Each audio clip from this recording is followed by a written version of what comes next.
Hello welcome to Andhra Prabha. This is Tejaswi. తెలుగులో successful టాక్తో 7 సీజన్లను పూర్తి చేసుకున్న బిగ్ బాస్ షో నిర్వాహకులకు రోజుకో కొత్త చిక్కు వచ్చి పడుతోంది. ఓవైపు పల్లవి ప్రశాంత్ పై కేసు ఎపిసోడ్ నడుస్తూ ఉండగానే మరోవైపు హోస్ట్ నాగార్జునకు కొత్త తలనొప్పి మొదలైంది.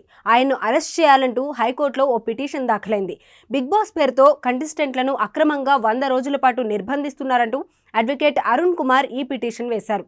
నాగార్జున బిగ్ బాస్ షో నిర్వాహకులను అరెస్ట్ చేయాలని ఆయన డిమాండ్ చేశారు. బిగ్ బాస్ హౌస్లో ఉండి వచ్చిన వాళ్లను ప్రశ్నించాలని అరుణ్ కుమార్ తన పిటిషన్లో కోరారు. ఇదే ఇష్యూపై మహిళా కమిషన్ చైర్మన్కి కూడా ఫిర్యాదు చేస్తారట. అటు కామన్ మ్యాన్గా హౌస్లోకి ఎంట్రీ ఇచ్చి బిగ్ బాస్ 7 టైటిల్ గెలుచుకున్న పల్లవి ప్రశాంత్పై ఇప్పటికే కేసు నమోదైంది.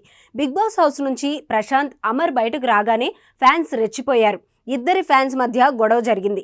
పల్లవి ప్రశాంత్ అభిమానులు అమర్దీప్, అశ్విని కారు అద్దాలను బద్దలు కొట్టడమే కాకుండా ఆర్టీసీ బస్సులను ధ్వంసం చేశారు. దీంతో పోలీసులు ప్రశాంత్తో పాటు మరికొంతమందిపై కేసులు నమోదు చేశారు.